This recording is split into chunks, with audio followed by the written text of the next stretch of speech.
just don't remember when. Think it's time to watch it again. Follow, subscribe, stay up to date. Episodes drop the last Friday. It's a Matt, forgot that. It's a Matt, forgot that. It's a Matt, forgot that podcast.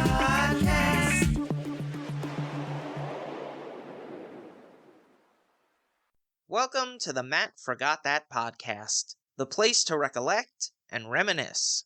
I'm your host, Matt Seroski, filmmaker, film fan.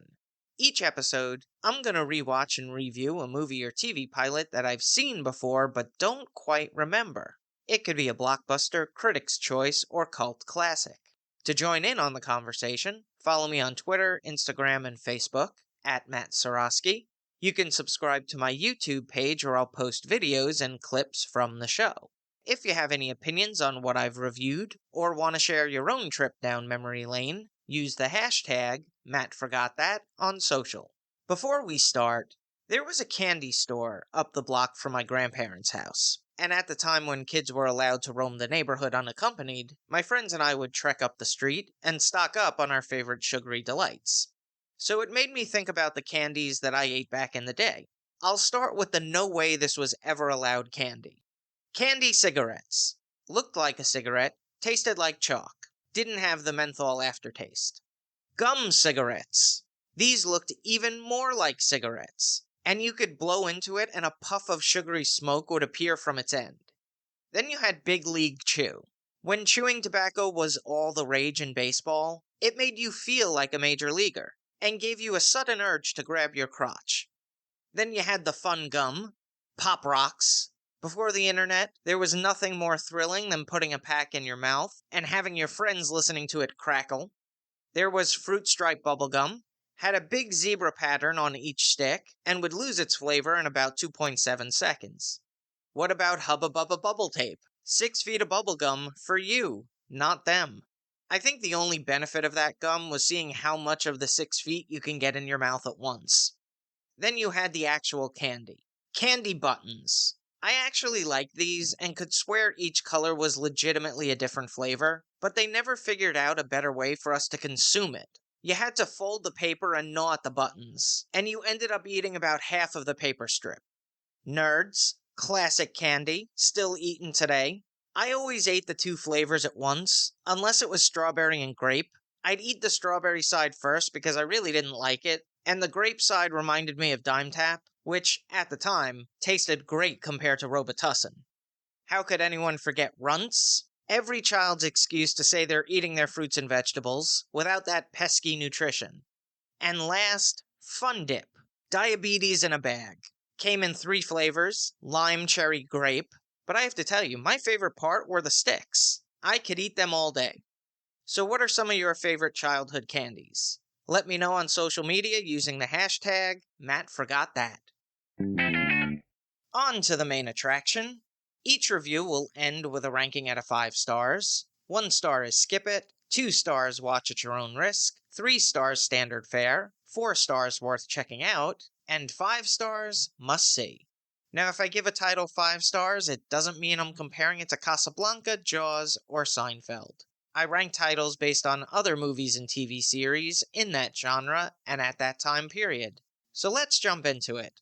In this episode of the podcast, I'm rewatching and reviewing The Fifth Element from 1997.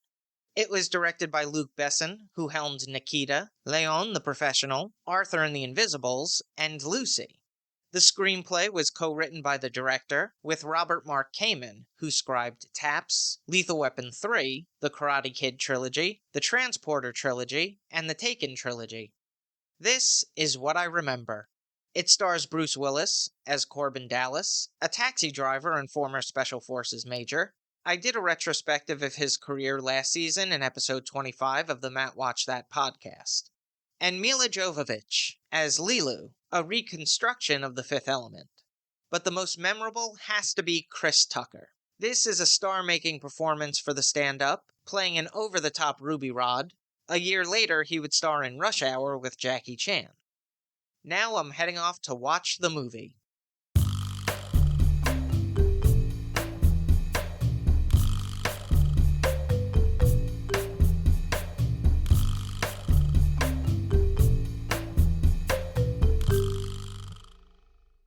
This is what I forgot. The rest of the cast. There are some heavy hitters in this film.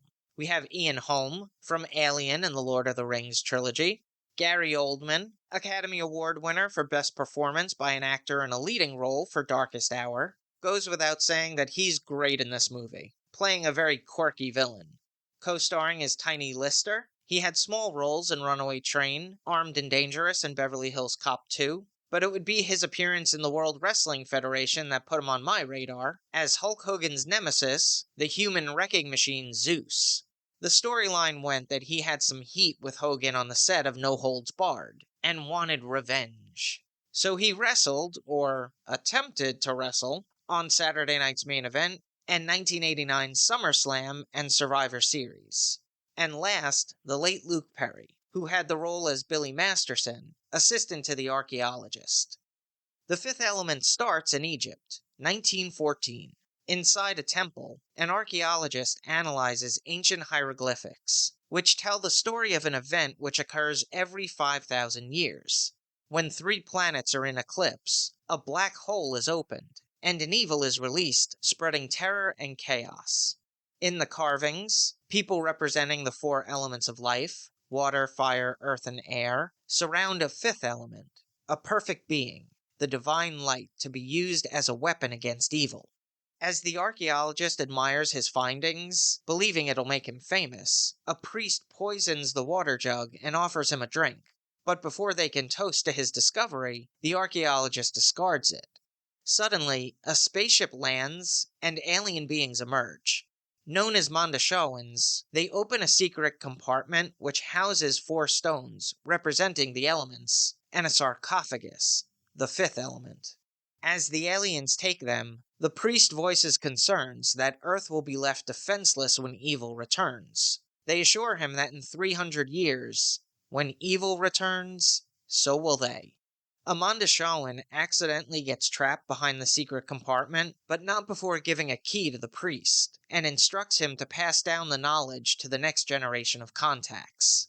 300 years later, in New York City, the president of the Federated Territories meets with General Steddard, reporting from a space battleship. An object has appeared in the atmosphere, and, while not much is known about it, it keeps getting bigger. General Steddard wants to shoot first and ask questions later. Boy, sounds like modern policing. When it's approved to attack the object, the battleship is consumed by it. The great evil has returned. Here's a quote without context. Now, don't get me wrong, I'm all for conversation, but maybe you should just shut up for a moment.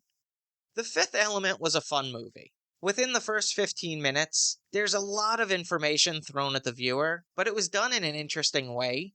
I felt like you had enough backstory to know what's going on, but still weren't sure how it all connects. The rest of the pace is a little off. It takes about an hour before the mission actually starts, but from there, it doesn't let up. What I really liked is that the future is usually depicted as pristine, but in this movie there's some grit to it.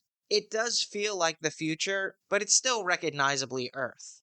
I like the fact that the alien beings were practical elements versus computer-generated, but they kind of walked like that 1980s Saturn robot, the ones that took 30 minutes to walk the length of a 4-foot desk. Now, the spaceships were CGI, but it blended nicely into the environments. A couple of the graphics that were displayed on computer screens did feel limited by 90s technology. Could definitely use an upgrade. But otherwise, the special effects really look good. The makeup and costumes were also impressive. Again, it didn't feel like Star Trek or Star Wars costumes. They were a little more tangible to Earth.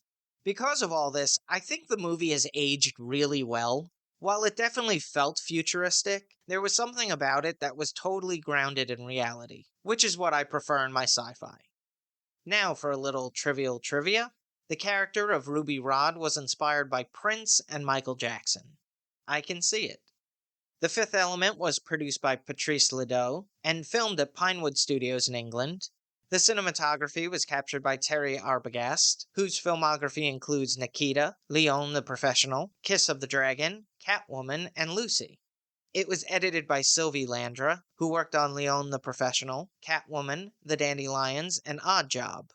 The score was composed by Eric Serra, who wrote the music for Nikita, Goldeneye, Rollerball, Bulletproof Monk, and Lucy.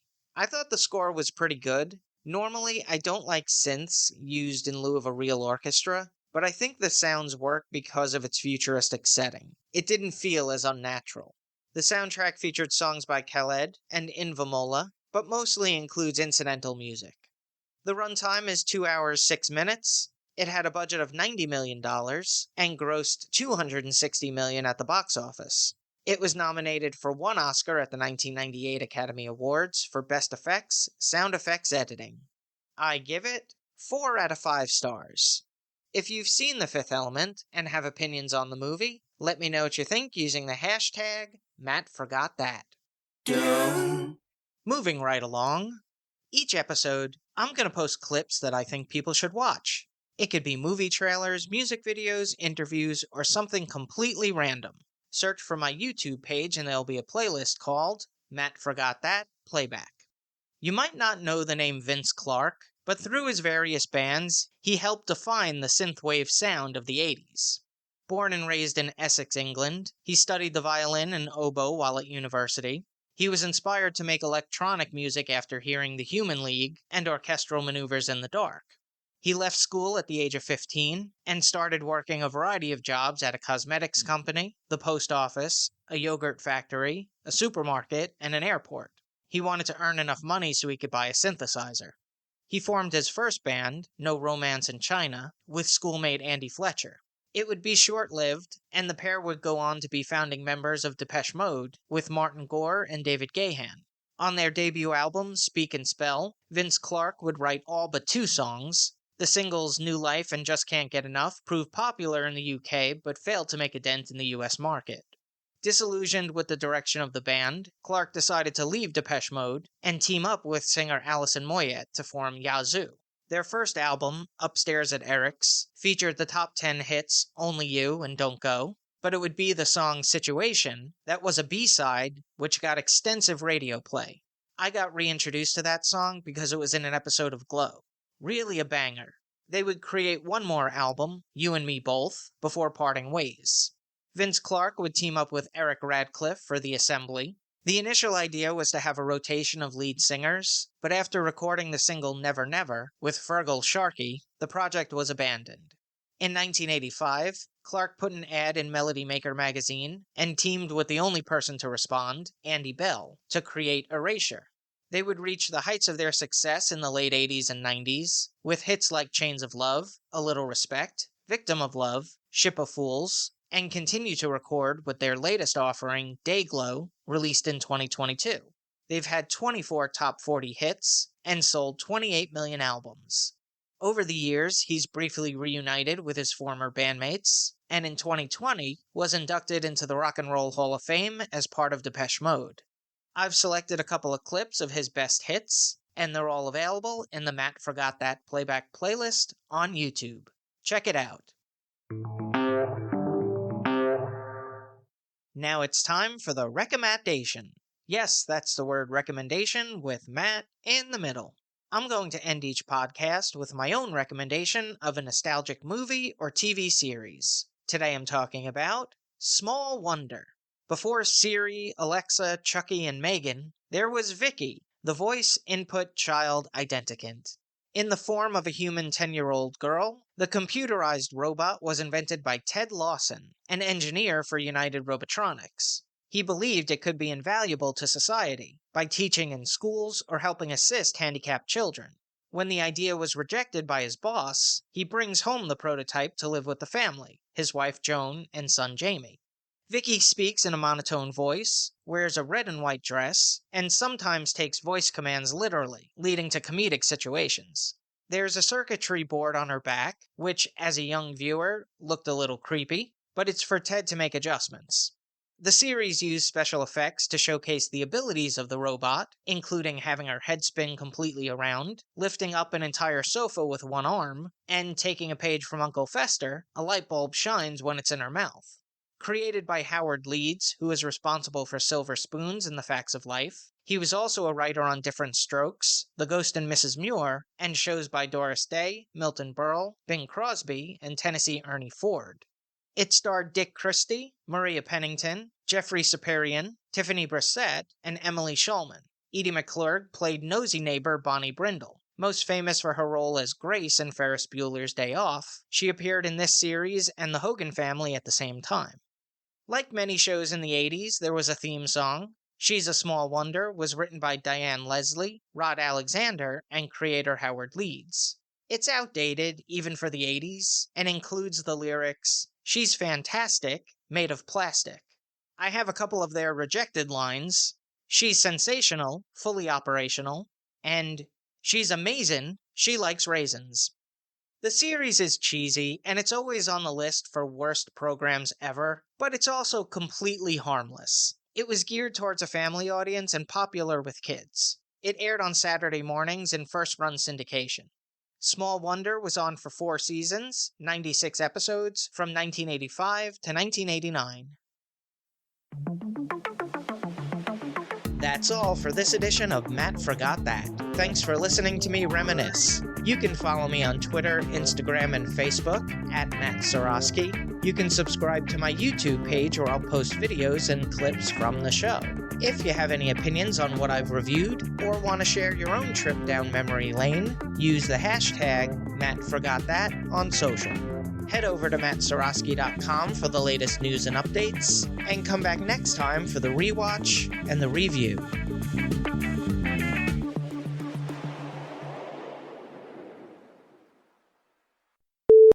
The president of the Federated Tatarities? Wow, that's a new one for me. And 1989 SummerSlam and World Series. World Series? Survivor Series. Academy Award winner for Best Performance by an Actor in a Leading Role for Darkest History. That's not it. There was Hubba Bubba Bubble Tape. It's just a lot of fun to say. And Mila Jovovich. I didn't have enough to get through her name.